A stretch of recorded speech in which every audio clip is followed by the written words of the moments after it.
ಎಲ್ಲರಿಗೂ ನನ್ನ ನಮಸ್ಕಾರಗಳು. ಜೈ ಭೀಮ್, ಜೈ ಭೀಮ್, ಜೈ ಭೀಮ್. ಸ್ವಲ್ಪ ಜೋರಾಗಿ ಧ್ವನಿಯಲ್ಲಿ ಜೈ ಭೀಮ್ ಹೇಳಿ. ತಮಗೆಲ್ಲ ಗೊತ್ತೇ ಇದ್ದಂಗೆ 2014 ಕೇಂದ್ರದಲ್ಲಿ BJP ಸರ್ಕಾರ ಬಂದಾದಮೇಲೆ ನಮ್ರಾಜ್ದವರೊಬ್ಬರು ಕೇಂದ್ರದಲ್ಲಿ ಮಂತ್ರಿ ಆಗಿದ್ದರು, ಅನಂತ್ ಕುಮಾರ್ ಹೆಗ್ಡೆ ಅವರು.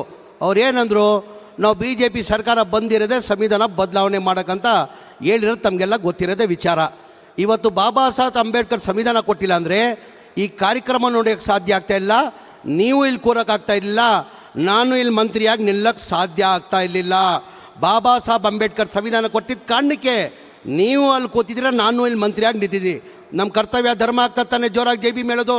ಜೈ ಭೀಮ್, ಜೈ ಭೀಮ್, ಜೈ ಜೈ ಭೀಮ್. ವೇದಿಕೆ ಮೇಲೆ ಆಸೀನಿರುವ ನಮ್ಮ ಪಕ್ಷದ ಮುಖಂಡರು, ಆತ್ಮೀಯರು, ಸಚಿವರಾದಂಥ ಸತೀಶಣ್ಣ ಜಾರಕಿಹೊಳಿ ಅವರೇ, ಇನ್ನೊಬ್ಬರು ಆತ್ಮೀಯರು ಸಚಿವರಾದಂಥ ನಮ್ಮ ಪಕ್ಷದ ಮುಖಂಡರಾದಂಥ ಮಾದೇವಪ್ಪಣ್ಣವರೇ, ಇನ್ನೊಬ್ಬರು ಆತ್ಮೀಯರು ಸಚಿವರು ನಮ್ಮ ಪಕ್ಷದ ಮುಖಂಡರಾದಂಥ ವೆಂಕಟೇಶಣ್ಣವರೇ, ನನ್ನ ಆತ್ಮೀಯರು, ನನ್ನ ತಮ್ಮ ಆದಂಥ, ನಮ್ಮ ಅಣ್ಣ ಆದಂಥ, ನಮ್ಮ ಪಕ್ಷದ ಮುಖಂಡರಾದಂಥ ಸಚಿವರಾದಂಥ ಕೃಷ್ಣ ಬೈರೇಗೌಡರೇ, ಶಾಸಕರಾದಂಥ ಸಚಿವರಾದಂಥ ಈಶ್ವರ್ ಖಂಡ್ರೆ ಅವರೇ, ನನ್ನ ಆತ್ಮೀಯ ಸ್ನೇಹಿತರು ಸಚಿವರಾದಂಥ ಶಿವಾನಂದ್ ಪಾಟೀಲ್ ಅವರೇ, ನನ್ನ ಅಕ್ಕ ಆದಂಥ, ನಮ್ಮ ಪಕ್ಷದ ಮುಖಂಡಿ ಆದಂಥ ಸಚಿವ ಆದಂಥ ಲಕ್ಷ್ಮೀ ಹೆಬ್ಬಾಳ್ಕರ್ ಅವರೇ, ಇನ್ನೊಬ್ಬರು ಆತ್ಮೀಯರು ನಮ್ಮ ಪಕ್ಷದ ಮುಖಂಡರಾದಂಥ ಸಚಿವರಾದಂಥ NS ಬೋಸರಾಜ್ ಅವರೇ, ಆತ್ಮೀಯರು ಮಾಜಿ ಸಚಿವರಾದಂಥ KN ರಾಜಣ್ಣ ಅವರೇ, ವೇದಿಕೆ ಮೇಲೆ ಆಸೀನಿರುವ ಎಲ್ಲ ನಮ್ಮ ಪಕ್ಷದ ಮುಖಂಡರೇ, ಶಾಸಕರೇ, MLCಗಳೇ, ಇವತ್ತು ದಿನ 3ನೇ ವರ್ಷದ ಸಾಧನಾ ಸಮಾವೇಶನ ಹಮ್ಮಿಕೊಂಡಿದ್ದೀವಿ. ಈ ಜನ ಸಾಗರ ನೋಡಿದ್ರೆ ಜನ ಬಂದು ಕಾಂಗ್ರೆಸ್ ಪಕ್ಷಕ್ಕೆ ಆಶೀರ್ವಾದ ಮಾಡಿದಾರಂತ ನಾನು ಭಾವಿಸ್ತಾ ಇದ್ದೀನಿ. 3 ವರ್ಷ, ನಾಳೆಗೆ 3 ವರ್ಷ ಕಂಪ್ಲೀಟ್ ಆಗ್ತದೆ ನಮ್ಮ ಸರ್ಕಾರ ಬಂದು. ತಮಗೆಲ್ಲ ಗೊತ್ತೇ ಇದ್ದಂಗೆ ಚುನಾವಣೆ ಟೈಮಲ್ಲಿ ನಾವು 5 ಗ್ಯಾರಂಟಿಯನ್ನು ಘೋಷಣೆ ಮಾಡಿದ್ವಿ. 2023 ಚುನಾವಣೆಗೆ ಹೋಗುವಾಗ 5 ಗ್ಯಾರಂಟಿಯನ್ನು ಘೋಷಣೆ ಮಾಡಿದ್ವಿ. ಯಾವುದಪ್ಪ 5 ಗ್ಯಾರಂಟಿ ಅಂದರೆ, ಮನೆ ಯಜಮಾನಿಗೆ 2,000 ರೂಪಾಯಿ ಕೊಡೋದು, 5 kg ಅಕ್ಕಿ ಇದ್ದಿದ್ದು 10 kg ಅಕ್ಕಿ ಮಾಡಬೇಕಂತ, 200 ಯೂನಿಟ್ವರೆಗೂ ಕರೆಂಟ್ ಫ್ರೀ ಕೊಡಬೇಕಂತ, ಅದ್ರ ಜೊತೆ KSRTC ಬಸ್ಸಲ್ಲಿ ಎಲ್ಲ ನಮ್ಮ ಹೆಣ್ಮಕ್ಳು ಫ್ರೀಯಾಗಿ ಅಡ್ಡಾಡ್ಬೋದು. ಆಮೇಲೆ ಡಿಪ್ಲೊಮಾ ಹೋಲ್ಡರ್ಗೆ 1,500ರಿಂದ 3,000 ಕೊಡ್ತೀವಿ ಅಂತ ಘೋಷಣೆ ಮಾಡಿದ್ದೀವಿ.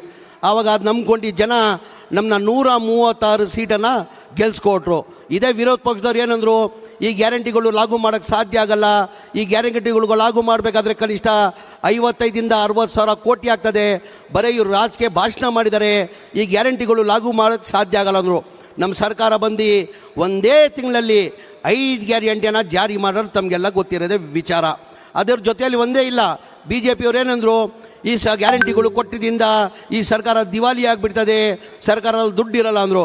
ನನಗೆ ಗೊತ್ತಿದ್ದಂಗೆ ಹೋದ ವರ್ಷದಲ್ಲೇ ಎಲ್ಲ ನನ್ನ ಕನಸಿಗೆ ನಾನು 7-8 ಡಿಸ್ಟಿಕ್ ನಾನು ಹೋಗಿದ್ದೆ. ನನ್ನ ಮನೆಯ ಮುಖ್ಯಮಂತ್ರಿಗಳ ಜೊತೆ 7-8 ಡಿಸ್ಟಿಕ್ ಕಾರ್ಯಕ್ರಮ ಹೋಗಿದ್ದೆ. ನಾನು ಹೋಗಿರೋದು ಮಾತ್ರ ನಿಮ್ಗೆ ಹೇಳ್ತಾ ಇದ್ದೀನಿ. 7-8 ಡಿಸ್ಟಿಕ್ ಹೋಗಿದ್ವಿ.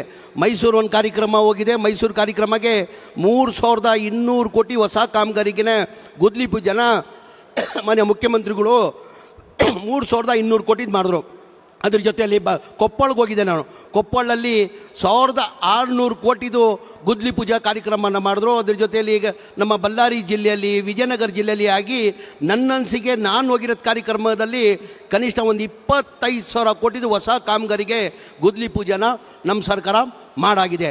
ಅದ್ರ ಜೊತೆ ನಾನು ವಸತಿ ಮಂತ್ರಿಯಾಗಿ ನಮ್ಮ ಇಲಾಖೆಯಲ್ಲಿ ಏನಾಗಿದೆ ಅಂತ ನಾನು ಹೇಳಲೇಬೇಕಾಗ್ತದೆ. ನಾವು ಚುನಾವಣೆ ಟೈಮಲ್ಲಿ ಘೋಷಣೆ ಮಾಡಿಲ್ಲ, ಈ 5 ಗ್ಯಾರಂಟಿಯನ್ನು ಘೋಷಣೆ ಮಾಡಿದ್ವಿ. ನಾವು 6ನೇ ಗ್ಯಾರಂಟಿ ಅಂತ ನಾನು ಭಾವಿಸ್ತೀನಿ. ಅದು 6ನೇ ಗ್ಯಾರಂಟಿ ಅಂತ ಯಾವುದಪ್ಪ ಅಂದರೆ, ಹಿಂದಿನ ಸರ್ಕಾರದಲ್ಲೇ ಸಿದ್ದರಾಮಯ್ಯ ಮುಖ್ಯಮಂತ್ರಿ ಇರುವಾಗ ಸ್ಲಮ್ ಬೋರ್ಡಲ್ಲಿ 1,80,253 ಮನೆಗಳು ಸ್ಯಾಂಕ್ಷನ್ ಮಾಡಿದ್ದು. 2013, 2014, 2017 ಸ್ಯಾಂಕ್ಷನ್ ಮಾಡಿದ್ದು. ಅದಾದಮೇಲೆ ಸಮ್ಮಿಶ್ರ ಸರ್ಕಾರ ಬಂತು, BJP ಸರ್ಕಾರ ಬಂತು, ಒಂದು ಮನೆಯೂ ಸ್ಯಾಂಕ್ಷನ್ ಮಾಡಿಲ್ಲ, ಒಂದು ಮನೆಯೂ ಕೊಡೋಕ್ಕೆ ಸಾಧ್ಯ ಆಗಿಲ್ಲ. ಕಾರಣ ಅಂದರೆ, ಒಂದು ಮನೆ ಕಟ್ಟಬೇಕಾದ್ರೆ 7.5 ಲಕ್ಷ ರೂಪಾಯಿ ಆಗ್ತದೆ. ಕೇಂದ್ರ ಸರ್ಕಾರದಿಂದ ಪ್ರಧಾನ ಮಂತ್ರಿ ಆವಾಸ್ ಯೋಜನಾ ಅಂತ 1.5 ಲಕ್ಷ ಕೊಡ್ತಾರೆ. ಅದಕ್ಕೆ ಬಡವ್ರ ಮನೆ ಕಟ್ಟಕ್ಕೆ GST 18% ಆಗಿ 1,32,000 ವಾಪಸ್ ತೊಗೊಳ್ತಾರೆ. ಇರಲಿ, 1.5 ಲಕ್ಷ ಕೊಡ್ತಾರೆ. ಕೇಂದ್ರ ಸರ್ಕಾರದಿಂದ ಜನರಲ್ಗೆ ನಾವು 1 ಲಕ್ಷ 1.5 ಲಕ್ಷ ಕೊಡ್ತೀವಿ, SC ST ಇದ್ದರೆ 2 ಲಕ್ಷ ಕೊಡ್ತೀವಿ. ಅವರೇಜ್ ತೊಗೊಂಡ್ರೆ 3 ಲಕ್ಷ ಆಯಿತು. 7.5 ಲಕ್ಷದಲ್ಲಿ 3 ಲಕ್ಷ ಹೋದರೆ 4.5 ಲಕ್ಷ ಬೆನಿಫಿಷರಿ ಕೊಡಬೇಕಾಗಿತ್ತು. ಒಂದು ಮನೆಯೂ ಕಂಪ್ಲೀಟ್ ಆಗೋಕ್ಕೆ ಸಾಧ್ಯ ಆಗಲಿಲ್ಲ. ನಾನು ಸಚಿವನಾದಮೇಲೆ ನನ್ನ ಗಮನಕ್ಕೆ ಬಂದಾದಮೇಲೆ ನಾನು ಮುಖ್ಯಮಂತ್ರಿ ಗಮನಕ್ಕೆ ಹೆಂಗಪ್ಪ ತರೋದು, ಏನಕ್ಕೆ ಈ ಗ್ಯಾರಂಟಿಗಳೆಲ್ಲ ತಮಗೆಲ್ಲ ಗೊತ್ತಿದ್ದಂಗೆ 55ರಿಂದ 60 ಸಾವಿರ ಕೋಟಿ ಆಗ್ತದೆ. ಅದಲ್ಲಿ ಮನೆಗಳು ಕಂಪ್ಲೀಟ್ ಮಾಡಬೇಕಾದ್ರೆ ಕನಿಷ್ಠ 7.5 ಸಾವಿರ ಕೋಟಿ ಬೇಕಾಗ್ತದೆ. ಹೆಂಗಪ್ಪ ಮನೆ ಮುಖ್ಯಮಂತ್ರಿಗಳು ಹೇಳೋದಂತ ಹೇಳ್ಬಿಟ್ಟು ಧೈರ್ಯ ಮಾಡಿ ಮನೆ ಮುಖ್ಯಮಂತ್ರಿಗೆ ಗಮನಕ್ಕೆ ತಂದೆ. ಸರ್, ಹಿಂದಿನ ಸರ್ಕಾರದಲ್ಲಿ ತಾವೇ ಮುಖ್ಯಮಂತ್ರಿ ಇರುವಾಗ ಈ ಮನೆಗಳು ಸ್ಯಾಂಕ್ಷನ್ ಮಾಡಿದ್ದು, ಅದಾದಮೇಲೆ ಒಂದು ಮನೆಯೂ ಸ್ಯಾಂಕ್ಷನ್ ಆಗಿಲ್ಲ, ಒಂದು ಮನೆಯೂ ಕೊಡೋಕ್ಕೆ ಸಾಧ್ಯ ಆಗಿಲ್ಲ. ಜನ ಎಲ್ಲ ಬೀದಿಯಲ್ಲಿದ್ದಾರೆ ಸರ್. ನಾವೇ ಸರ್ಕಾರ ವತಿಯಿಂದ ಈ ದುಡ್ಡು ಕೊಟ್ಟು ಮನೆಗಳು ಕಂಪ್ಲೀಟ್ ಮಾಡಬೇಕಂತ ಮನೆಯ ಮುಖ್ಯಮಂತ್ರಿಗೆ ಗಮನಕ್ಕೆ ತಂದೆ. ಮನೆಯ ಮುಖ್ಯಮಂತ್ರಿಗಳು 2-3 ರಿವ್ಯೂ ಮೀಟಿಂಗ್ ಮಾಡಿ ನೀನು ಹೇಳ್ತಾರ ಸತ್ತ ಬಡವ್ರು ದುಡ್ಡು ಕೊಡೋಕ್ಕೆ ಸಾಧ್ಯ ಆಗಲ್ಲ, ಅದು ಎಷ್ಟು ಜನ ಕಷ್ಟ ಆಗಲಿ, ಎಷ್ಟು ಜನ ತೊಂದರೆ ಆಗಲಿ, ಆ ದುಡ್ಡನ್ನು ನಾವು ಕೊಡ್ತೀವಿ ಅಂತ ಹೇಳ್ಬಿಟ್ಟು ಕ್ಯಾಬಿನೆಟ್ ತಂದು 2024 ಫೆಬ್ರವರಿಯಲ್ಲಿ ಕ್ಯಾಬಿನೆಟ್ ತಂದು ಅಪ್ರೂವ್ ಮಾಡಿದ್ದಕ್ಕೆ ಕಾರಣಕ್ಕೆ ನಾವು ಮಾರ್ಚಲ್ಲಿ 2024 ಮಾರ್ಚಲ್ಲಿ 36,789 ಮನೆಗಳು ಕೊಟ್ವಿ. ಏನಕ್ಕೆ BJP ಅವ್ರು ಕೊಡೋಕ್ಕೆ ಸಾಧ್ಯ ಆಗಿಲ್ಲ, ಏನಕ್ಕೆ ಜನತಾದಳವ್ರು ಕೊಡೋಕ್ಕೆ ಸಾಧ್ಯ ಆಗಿಲ್ಲ? ಇದೇ ವರ್ಷದಲ್ಲಿ ಹುಬ್ಳಿದಲ್ಲಿ ದೊಡ್ಡ ಮಟ್ಟದಲ್ಲಿ ಕಾರ್ಯಕ್ರಮ ಮಾಡಿ ನಾವು 42,345 ಮನೆಗಳು ಕೊಟ್ಟಿವಿ. ಒಟ್ಟಾಗಿ ನಮ್ಮ ಸರ್ಕಾರ ಬಂದಾದಮೇಲೆ 80,000 ಮನೆ ಹಣ ಕೊಟ್ಟಿದ್ದೀವಿ. ಏನಕ್ಕೆ BJP ಅವ್ರು ಕೊಡೋಕ್ಕೆ ಸಾಧ್ಯ ಆಗಿಲ್ಲ, ಏನಕ್ಕೆ ಜನತಾದಳ ಅವ್ರು ಕೊಡೋಕ್ಕೆ ಸಾಧ್ಯ ಆಗಲ್ಲ? ತಮ್ಮ ಕೇಳೋದು ನಾವು ಘೋಷಣೆ ಮಾಡಿರಲಿಲ್ಲ, ಚುನಾವಣೆ ಟೈಮಲ್ಲಿ ಮನೆಗಳು ಕೊಡ್ತೀವಿ ಅಂತ ಘೋಷಣೆ ಮಾಡಿರಲಿಲ್ಲ. ಬರೇ ಬಡವ್ರು ಕಷ್ಟದಲ್ಲಿದ್ದಾರೆ, ಬೀದಿಯಲ್ಲಿದ್ದಾರೆ ಅಂತ ನಾವು ಮನೆಗಳು 80,000 ಮನೆಗಳು ಕೊಟ್ಟಿದ್ದೀವಿ. ಅದ್ರ ಜೊತೆಯಲ್ಲಿ ತಮಗೆಲ್ಲ ಗೊತ್ತೇ ಇದ್ದಂಗೆ ಬೆಂಗಳೂರು ಸಿಟಿದಲ್ಲಿ ಹಿಂದಿನ ಸರ್ಕಾರದಲ್ಲಿನೇ ಸಿದ್ದರಾಮಯ್ಯ ಅವರು ಮುಖ್ಯಮಂತ್ರಿ ಇರುವಾಗ ಒಂದು ಸ್ಕೀಮನ್ನು ತಂದರು.